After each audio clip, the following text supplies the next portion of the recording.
The monster in the cage. They called her a monster.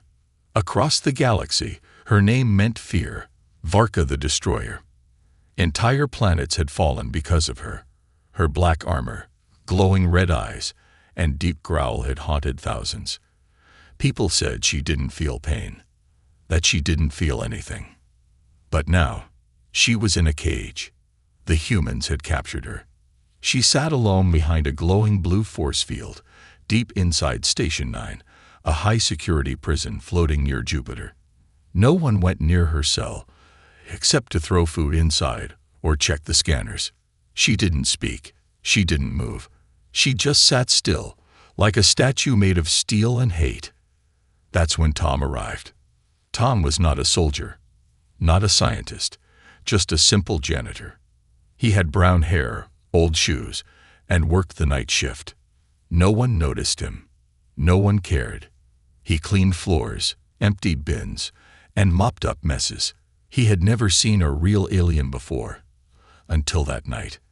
"Careful," said the guard as Tom pushed his clinging cart toward the last hallway.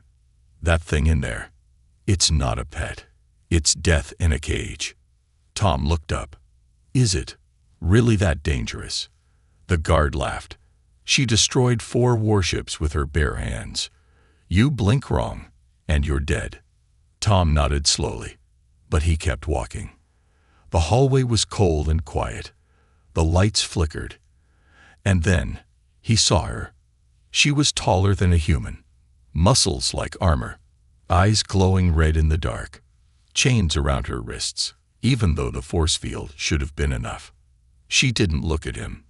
Tom stood outside the cage for a second. Then he did something no one else had done in weeks. He spoke. "Hi." No reply. No movement. "I'm Tom," he said, clearing his throat. "Iva." Clean floors. Empty bins. Not very exciting. Still silence. Tom looked around, then placed a small water bottle on the floor, just outside the force field. "I thought you might be thirsty," he said. "Or maybe not. I don't know what your species drinks." He turned to leave, but paused. "I come here every night. So, if you ever want to talk, I'll be around." And then he left. The next night, Tom returned. Again, she didn't move, didn't speak.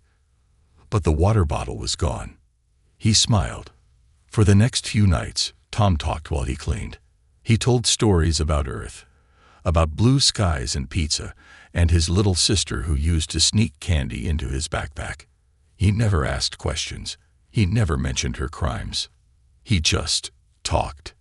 And the alien listened. Her eyes followed him. Her body, still as a mountain, shifted just slightly when he entered. She never said a word. But something was changing. Tom could feel it. On the 7th night, Tom brought something different. A piece of chalk. He placed it gently near the edge of the force field and smiled. "I thought you might want to draw. Or maybe just write something. You haven't said anything yet, but that's okay." He walked away. When he returned the next night, the chalk was gone. And something new was on the wall inside her cell. A symbol. A circle with 3 lines through it. It looked like a sun, breaking apart. It was drawn slowly, carefully. Tom stared at it. "I don't know what that means," he said softly, "but it's beautiful." For the first time, the alien looked up, directly at him. Her eyes glowed, but not with anger, not with hate, with something else. The guards laughed when they saw the chalk mark. "She's playing games with you," they told Tom. "Next thing you know, she'll rip your arm off." Tom didn't answer. That night, he returned again. "I looked up some alien languages.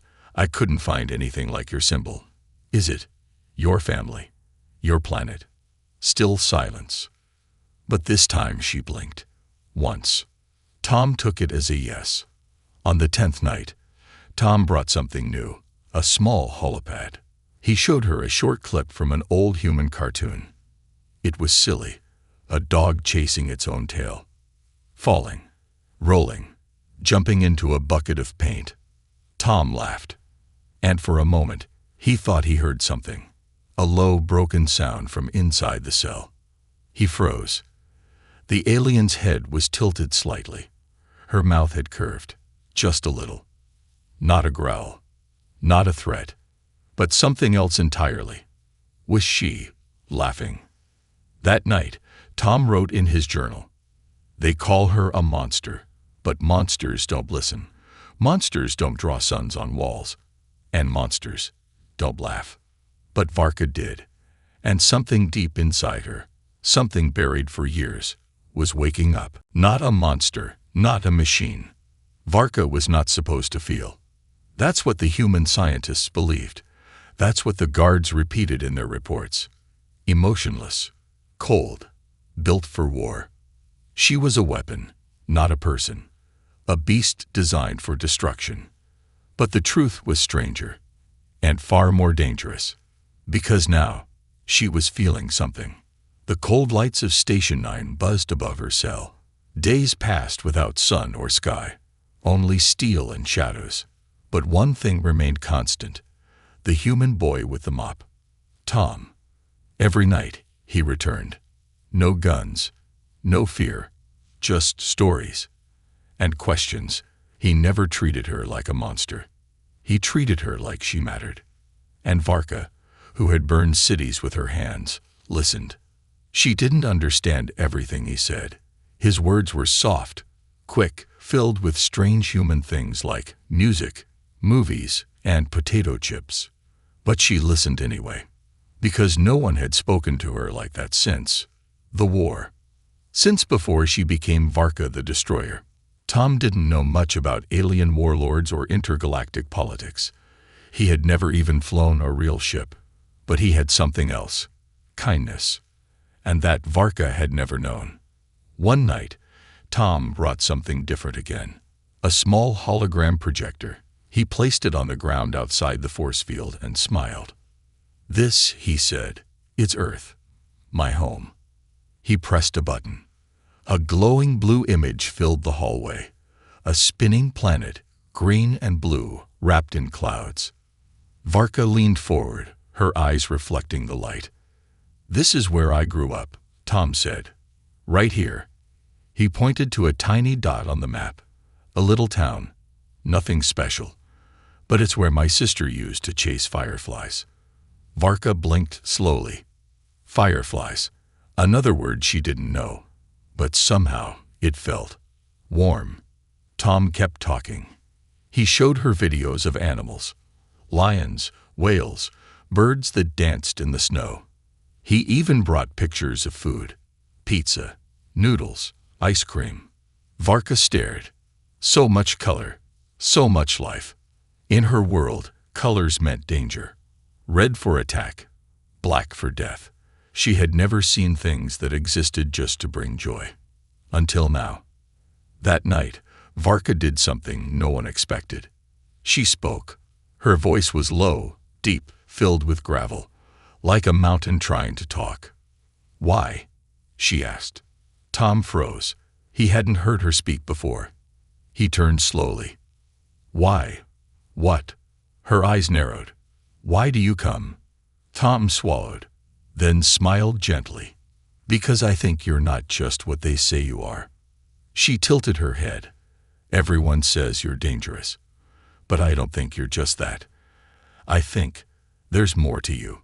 Varka looked at her chains, at the walls, at the blinking red scanner light. "They are not wrong." Tom knelt down beside the force field. "They're not completely right, either." Silence. Then, she said something else. "I was not born to kill." Tom's eyes widened. "Then why do they call you the Destroyer?" Her gaze drifted to the ceiling. Her voice was like thunder held back by pain. "Because I had no choice." The next night, Tom brought something even more unexpected. A joke book. It was old, printed on paper, with silly drawings and short jokes. He sat on the floor and began to read. "What do you call a space cow?" he asked, grinning. "A moo not." "Nothing." Okay, he said, flipping the page. What did one star say to the other? Varka raised one eyebrow. Tom smiled. Nothing. Stars don't talk. Still silence. But then, she exhaled. Just once. Not a laugh. Not quite. But something was changing. The guards watched on the cameras. They didn't like what they saw. She's bonding, one said. She's manipulating him, said another. She's playing the long game. The commander nodded.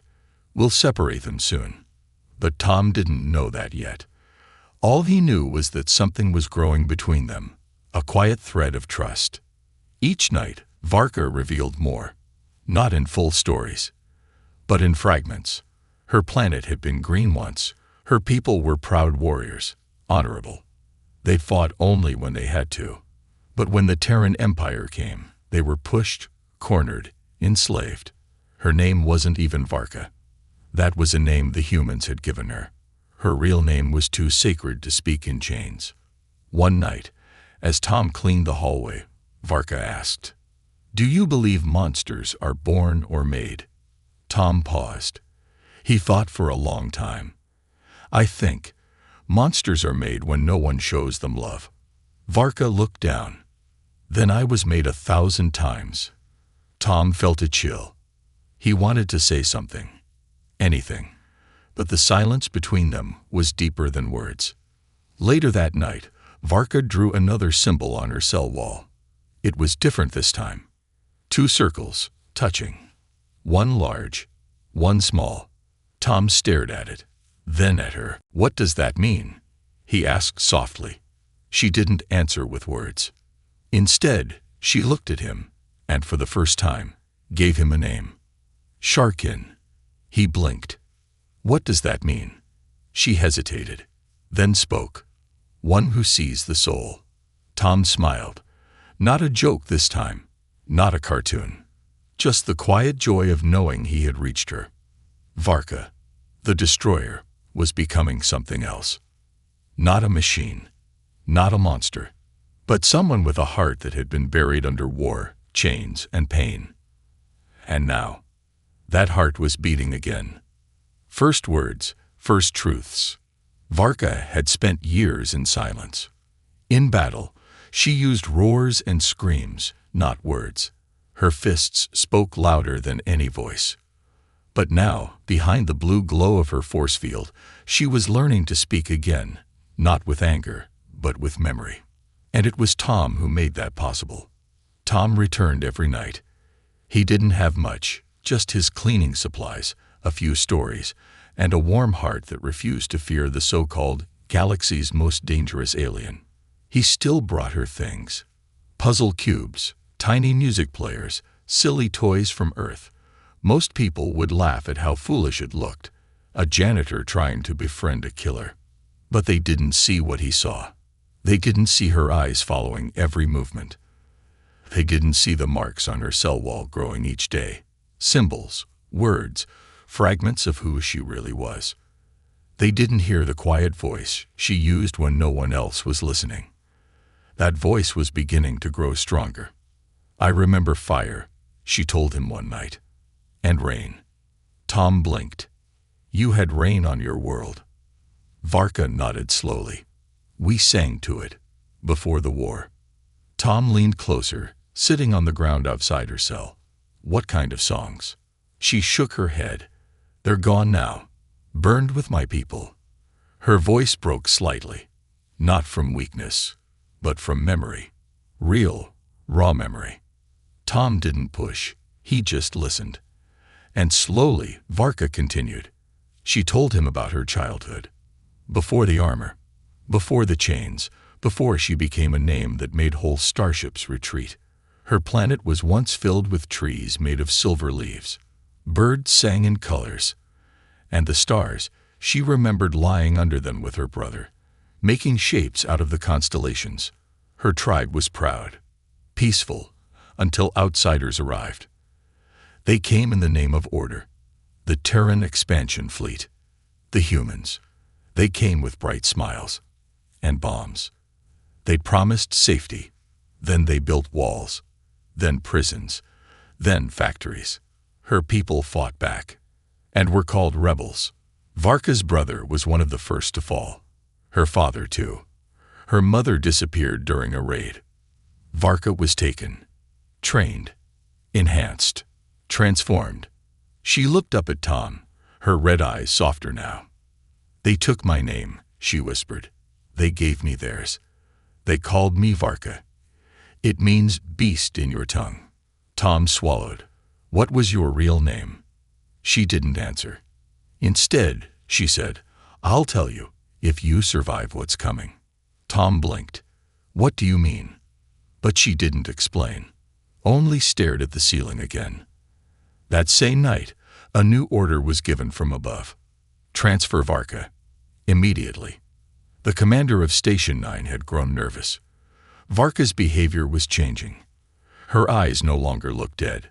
She was forming emotional reactions, dangerous in a weapon like her. They feared she was being humanized. They wanted to send her off-world, to a darker place, a lab, far from Earth, where no janitor could reach her. The next morning, Tom overheard the news. He was cleaning near the officers' lounge when he heard the words that made his blood run cold. "She's getting too close to the janitor," someone said. "Transfer her before he ruins the programming." "She's not a person. She's a mistake we captured." Tom clenched his fists. He knew he didn't have much power. He wasn't a hero. He was just a guy with a mop and a soft heart. But something inside him wouldn't let this happen. That night, he ran to her cell early. He found her sitting with her back to the wall, looking tired, but aware.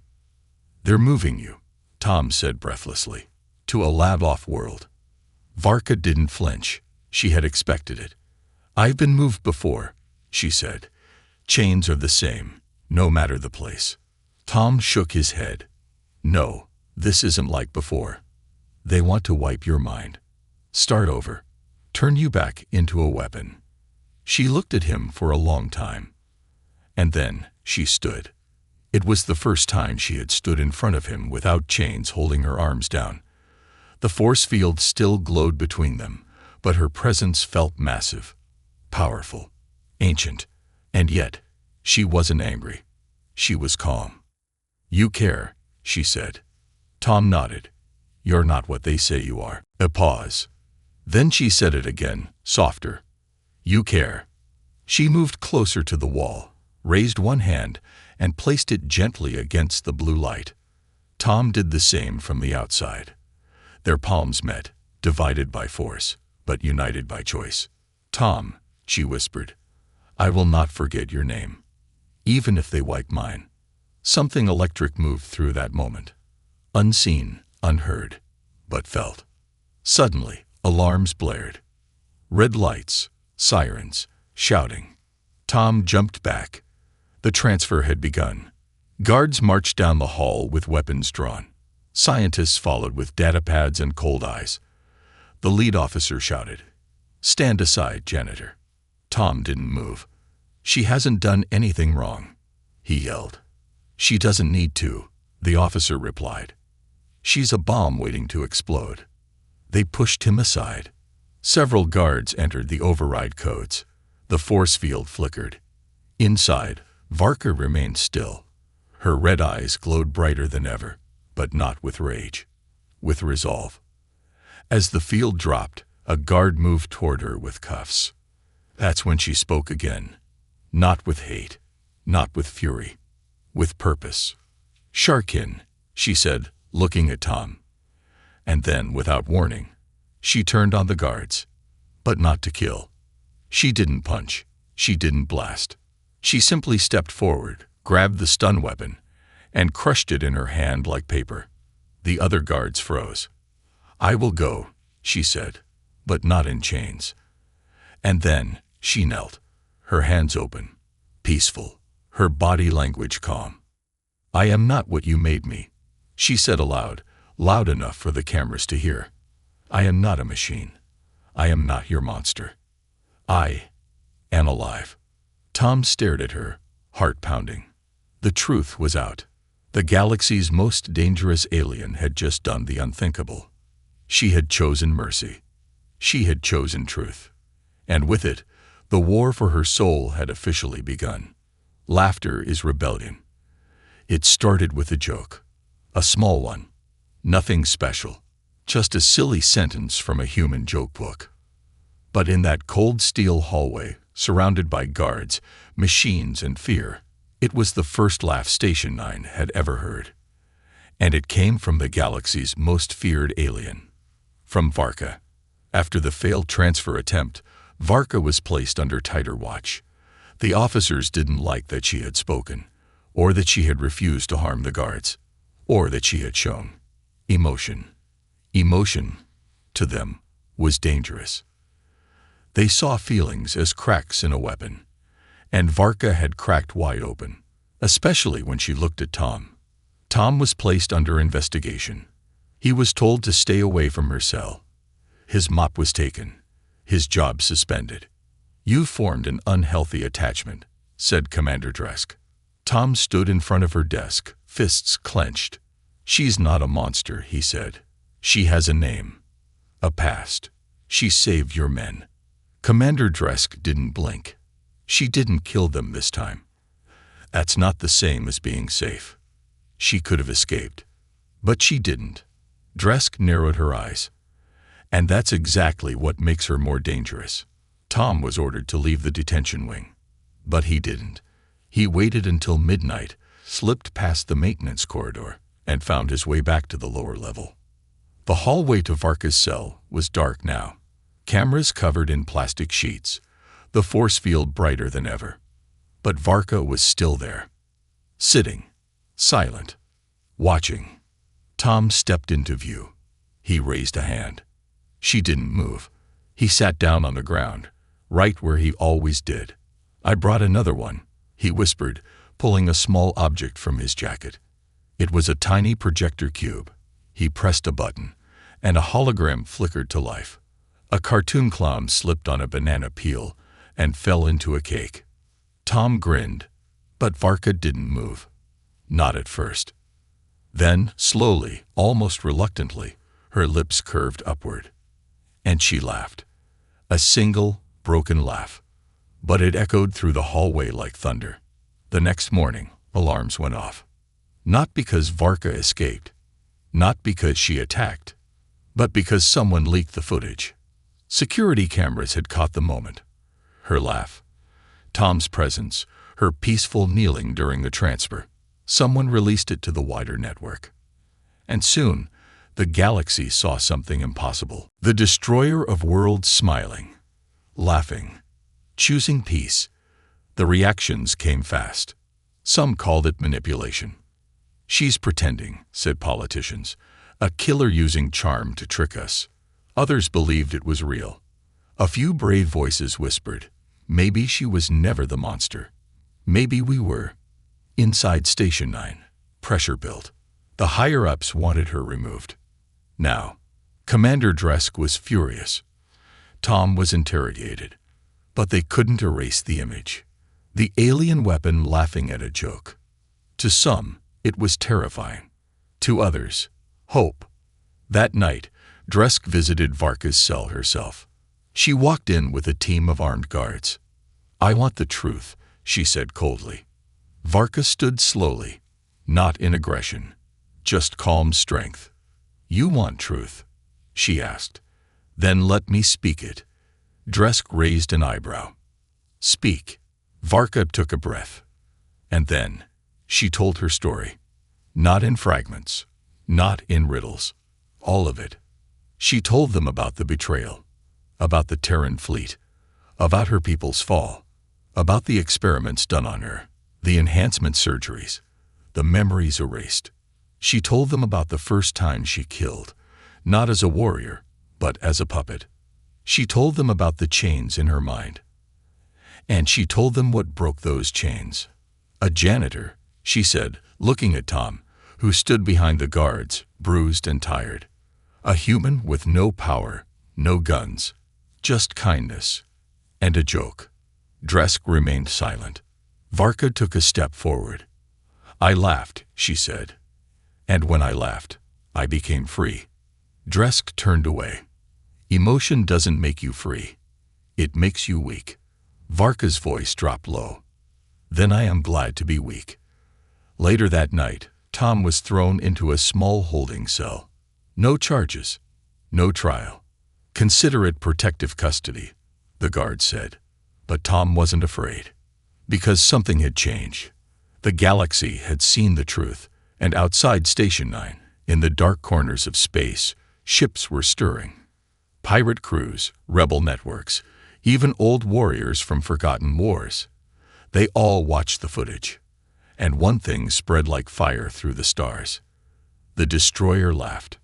The beast has a soul. She's one of us. Inside her cell, Varka stood in silence. She could feel the shift in the air, in the energy. Something was coming. Not escape. Not revenge. Revolution. Tom's sister, an engineer on a civilian transport ship, received the footage too. She hadn't seen her brother in years. Thought he lived a quiet, boring life. Now she watched a clip of him, sitting beside a galactic war criminal, making her smile. And she whispered, "He's not just a janitor anymore." Across the stars, kids painted Varka's symbol on walls. 2 circles, one large, one small, touching. The symbol of Sharkin, one who sees the soul. And on Station 9, locked behind wires and walls, Tom slept for the first time in days. Not in fear, but in hope. Because he knew something the others hadn't figured out yet. Laughter is rebellion. Not loud, not violent, but honest and powerful. And now that Varka had laughed, she could never go back. She was no longer their weapon. She was no longer a story used to scare children. She was a soul.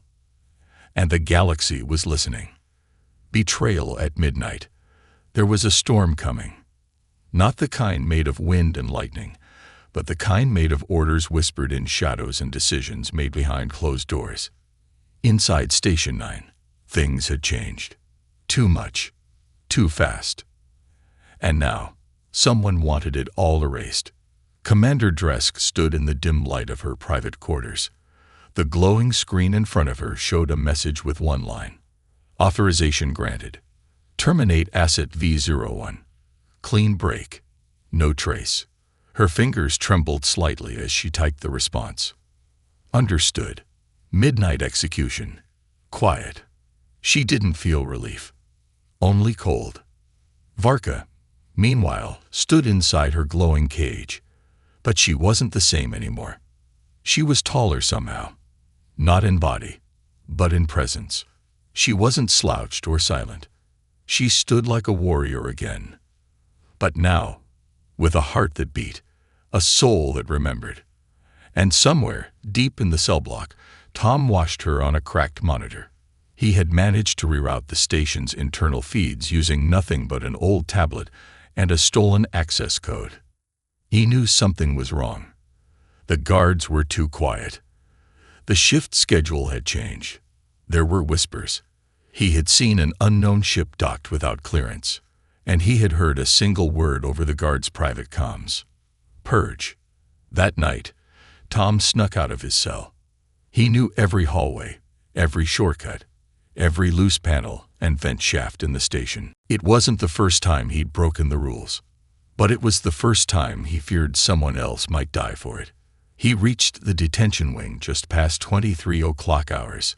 Varka stood behind the force field, as always. But this time, she turned the second he entered. "You came," she said softly. Tom nodded. "I had to." He walked up to the edge of the cell and pulled something from his jacket. A keycard. High level. "Where did you get that?" she asked. "I borrowed it," he said, eyes scanning the hallway. Varka tilted her head. "That's a dangerous word for stealing." He grinned. "I've been learning from the best." But there was no time to smile. Tom stepped closer. "They're going to kill you. Tonight." Varka didn't react. She simply asked, "Who gave the order?" Tom hesitated. "I think. Commander Dresk." Varka looked down. "Of course." Tom's voice shook. "I can get you out. We can escape. There's a cargo ship I can reach from Maintenance Bay 4. It's old but still flies. Varka's eyes met his. If we run, they'll hunt us. You, your family, everyone who helped. I know. If we stay, I die. I know that too. For a long moment, they said nothing. Then, Tom stepped forward and placed his hand on the force field. This time, Varka stepped forward too. I don't want to run, she said, but I don't want to vanish either. Tom looked at her, voice low. Then don't vanish. Fight. She smiled faintly. I thought humans feared rebellion. Some do, he said. I don't. At exactly 03, 3 guards entered the hallway. Quiet. Focused. Armed. Clear hallway, one of them said. Tom ducked into the shadow of a wall panel. They approached Varka's cell. This isn't a transfer, she asked, her voice calm. The lead guard lifted a long syringe filled with black liquid. No, he said. It's a favor to the galaxy. He pressed the override on the force field. It began to flicker. Tom acted. He stepped out of the shadow and swung a fire extinguisher at the nearest guard's head. Crack. The guard dropped like a bag of rocks. Varka moved next. Fast. Too fast. She grabbed the second guard's wrist, twisted it backward, and sent him flying into the wall. The third tried to draw his blaster. But Tom kicked it out of his hand, and Varka finished him with a single punch that shattered the faceplate of his helmet. Silence returned. 3 guards on the floor. A flickering force field. Tom breathing hard. Varka. Free. Alarms didn't ring. No backup came. Because this wasn't an official execution. It was a secret kill mission. A betrayal carried out in darkness. Varka looked at Tom. Are you ready to leave this place? Tom nodded. More than ready. They moved quickly. Tom led the way, using the service tunnels and blind spots. Varka followed silently, her footsteps soundless, her eyes sharp. They passed through forgotten hallways, abandoned labs, ruined storage rooms filled with dust and broken dreams. And all the while, Tom felt it. They weren't just escaping. They were breaking the lie. In the final hallway before Maintenance Bay 4, they stopped. Footsteps. 3 more guards, this time real patrol. But Varka didn't attack. Instead, she stepped into the open. The guards raised their weapons. Freeze. She lifted her hand slowly. I won't fight, she said. Let me go. They hesitated. And then Tom stepped beside her. He raised a tiny holoprojector, the one with her laugh on it, the moment that had spread through the galaxy. Do you know who she is? Tom shouted. She's the one you've all heard about. But you've only heard half the truth. The guards looked at each other. Tom tossed the projector to the floor. It replayed the moment Varka laughed. The guards didn't fire. One of them whispered, Is it true? Are you not the monster they said you were? Varka looked at him. I was never the monster, she said. I was what they made me. The guard slowly lowered his gun. I have a sister, he said. They took her too. And then he stepped aside. The other 2 followed. No one said a word. But in their silence was permission. Tom and Varka reached the maintenance bay. The ship sat waiting, an old cargo hauler with dust on its hull. Tom climbed into the pilot's seat, hands shaking. Varka stood behind him, still watching the door. What happens now? He asked. She answered without turning. We fly. And after that? She looked at the stars through the window. We show them the truth. As the engines roared and the ship lifted off, the station behind them grew smaller. But their journey was just beginning. Because Varka was no longer just the destroyer. And Tom was no longer just a janitor. Together, they were a spark. And soon, that spark would become a fire. The escape through the stars. The stars had never looked so close, or so dangerous. Tom stared through the cracked windshield of the old cargo ship, watching Station 9 shrink behind them, glowing faint red as alarms echoed into space. They were finally free. But freedom in space didn't mean safety. Not yet. Not even close. Engines holding, Tom muttered, checking flickering control panels. Life supports stable. Shields at 11%. That's not great.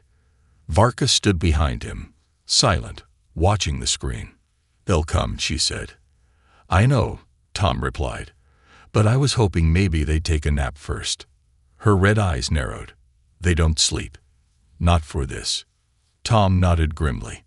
The ship creaked as it pushed farther from the prison station. Stars passed them like fireflies in a tunnel. Every beep and spark from the console reminded Tom. This was a garbage hauler, not a warship. They weren't built for fights. They were built for escape, and even that was falling apart. 5 minutes later, a red light flashed across the dashboard. Tracked. Tom's stomach dropped. They'd locked onto us. Visual, Varka asked. Tom pressed a few buttons. A grainy screen lit up with a sensor map. One ship. No two. Fast. Armed. And closing in fast. Varka took a deep breath. We fight. Tom turned to her, wide-eyed. Fight. With what? This ship has a broom closet and one fire extinguisher. She stepped over to a hidden panel near the rear wall and peeled it open. Inside, a storage bay with old mining tools, broken drones, and one battered turret system. She looked at him. Not weapons. Tools. Tom blinked. Can you fly and aim at the same time? Tom shook his head. Only if I suddenly grow 2 more arms. Varka nodded and climbed into the rear gunner's seat. Then I'll protect. You fly. The ship shook as the enemy closed in. A burst of plasma fire zipped past their left wing. It missed, but barely. Tom pulled the ship into a wild roll, nearly flipping them upside down. In the gunner seat, Varka focused. Breathe. Aim. Remember, she hadn't touched a weapon since she was captured. But her body remembered. She fired. The first shot hit nothing. The second clipped the wing of the closer enemy fighter. The third landed, a full blast into the sensor dome of the second ship. It spun out for a moment, but recovered quickly. Tom cheered. You hit it. You actually hit it. Varka didn't answer. Her eyes were cold now. Sharp. The way they had been during the war. But there was something different this time. She wasn't killing out of rage. She was protecting. Shields dropping fast, Tom said, gritting his teeth. I've got one more boost left. After that, we're flying blind. Where are we headed? She asked. Tom didn't know. He opened the star map. Everything was too far. Until... There, he pointed. A junk planet. Abandoned mining moon. It's got storms. We can hide in the interference. Varka nodded. Go. They turned toward the moon, but the enemy ships followed, firing relentlessly. Every hit rattled the cargo hauler like a tin can in a storm. Tom gripped the controls harder. Don't die. Don't die. Don't die, he muttered. Behind him, Varka was silent. Focused, but not without feeling. For the first time in a long time, she was scared. Not of pain, not of death, but of losing him. The junk moon came into view, dark, covered in rusted metal, swirling with electrical storms. Perfect, Tom said. That looks suicidal, Varka said flatly. Exactly, Tom replied. They'll hesitate. He dove the ship toward the surface. The storms roared around them, electric pulses flashing through the sky like angry gods waking up. The enemy ships paused, just for a second. It was enough. Varka fired again. The first enemy ship took a hit to its side. Not destroyed, but damage. The second hesitated, circling high above the storm. Tom landed the ship, barely, into a crash of metal and mud. They skidded, slammed, then finally stopped. Silence. darkness, and then fire. Something exploded behind the cockpit. Sparks flew. Smoke filled the room. Tom was thrown back, hitting the wall hard. He didn't move. Varka turned instantly. Tom. No answer. She rushed to him. His forehead was bleeding. Eyes closed. She knelt beside him, hands shaking. "Don't do this," she whispered. "Not now." He didn't wake up. She touched his face. Warm, still breathing, but unconscious. She lifted him gently, so gently it hurt. She carried him out of the ship into the junk moon's wild winds. Lighting flashed. Metal howled around them. Varka didn't care. She found a wrecked cargo pod nearby and kicked the door open.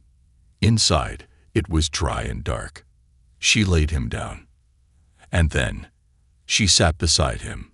She didn't cry. Her species had no tears. But her whole body shook. She held his hand in both of hers. "Sharkin," she whispered. "One who sees the soul. Why did you see mine?" He didn't answer. But in that moment, she made a choice. Not of war, not of peace, but of loyalty.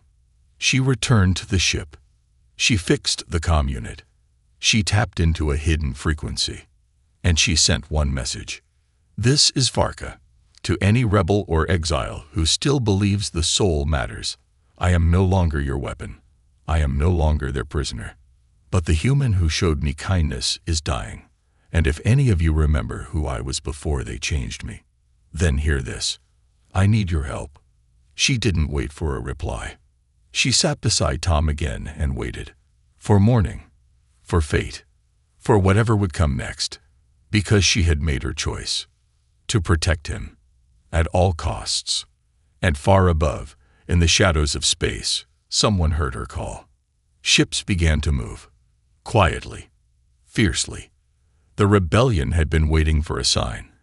And the galaxy's most feared monster had just whispered the loudest one of all. She who laughs, lives. They came at dawn. Not from the sky, but from the storm. Old ships. Silent engines. Paint scratched by time. They carried no flags, no symbols. But Varka knew who they were. The forgotten. Once proud soldiers. Now ghosts of a lost rebellion. But when her message had gone out, when she'd spoken not as a weapon but as a soul, they had answered. Not for her, but for what she represented. A second chance. The first ship landed softly beside the wreck. A woman with a half-metal face stepped out, wrapped in torn robes. "Varka," she said. Varka stood tall, Tom's unconscious body in her arms. "He needs help," she said simply. The woman looked at the human boy. "You found your Sharkin," she said. "So did I. Once." She reached for a small comm. "Get the medpod ready." Tom was taken aboard a rusted cruiser called the Soul Trace. Its hull smelled like dust and burned oil. The med bay had flickering lights and ancient equipment. But the medics worked fast. They placed Tom in a regeneration pod. The pod hissed and closed. And then they waited. Varka sat beside him. Still, silent. The others gave her space. Even rebels knew how to honor a moment like that. A monster kneeling beside a human. A destroyer praying for a friend. A weapon hoping for a laugh. Hours passed. Then, the pod beeped. Steam rose. The lid opened. And Tom blinked. "Out," he muttered. "I feel like a toaster exploded in my brain." Varka leaned in, relief flooding her face. "You live." Tom smiled weakly. "You still talk like a space warlord." She didn't laugh, but she smiled. And it meant the same. The ship lifted off. The junk moon vanished behind them. And ahead, a galaxy watching, waiting. In the next few days, the word spread. The video of Varka's laugh was no longer just a spark. Now it was a flame. And rebels weren't the only ones watching anymore. Old planets began asking questions. Former enemies sent cautious signals. Some even began to hope. Hope that the war could end. Hope that monsters could change. Hope that even the darkest soul could find light. Inside the salt race, Varka changed. She stopped wearing chains. She helped repair systems, cleaned floors beside Tom, studied human stories and languages. She even watched another cartoon, this time, without blinking in confusion. And when the little animated duck fell into a pie, she laughed. Not loud, but real. And it echoed through the ship like a new kind of music. One night, Tom and Varka sat on the viewing deck.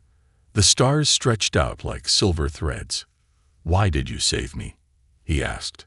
Varka was quiet for a long time. Then she said, "Because when I was a shadow, you called me light." Tom looked at her, eyes soft. "You were always light. You just forgot." She turned to him. "Then remind me. Every day." He smiled. "Deal." But not everyone was happy. The Terran Council labeled her a threat again, declared the Salt Race a rogue vessel, offered rewards for anyone with her location. But for every bounty hunter who came, 10 more rebels stood in the way. The galaxy had changed, not because of weapons, not because of armies, but because one human saw a soul behind a cage, and because one so-called monster dared to laugh. Months passed. Tom and Varka became known across hundreds of systems, not as war criminals, but as symbols. The story of the janitor and the destroyer spread in songs, graffiti, and whispers in smoky space bars. Kids wore shirts with the double circle, the Sherkin symbol, and soldiers on both sides began to question their orders. One day, a message came through. Encrypted. Old code. From Commander Dresk. Tom opened it in shock. "It's from the station," he said. "Dresk wants to talk." Varka's eyes narrowed. "She tried to kill me. She says she wants to surrender." They met on neutral ground, an asteroid temple once used by peacekeepers long gone. Tom and Varka stepped onto the platform. Dresk stood alone. No guards, no weapons, just an old datapad in her hand. "I was wrong," she said quietly. Varka tilted her head. "I don't need your apology. I'm not giving one," Dresk replied. "I'm giving you this." She handed the datapad over. On it, files, hidden missions, evidence, names. Every secret the Terran Empire used to turn Varka from a child into a killer. Varka stared at the screen. "Why now?" Dresk looked at Tom. "Because you made me believe in something again." She stepped back into her shuttle and was gone. With those files, the truth came out, broadcast across every major network. The experiments, the torture, the lies. The galaxy exploded with outrage, and for the first time, the word Varka no longer meant fear. It meant survival. Years passed, not quietly, but peacefully. The war ended, slowly, painfully, but it ended. And on a small planet surrounded by green hills, a school was built. It didn't train soldiers. It trained peacekeepers. It taught history, real history.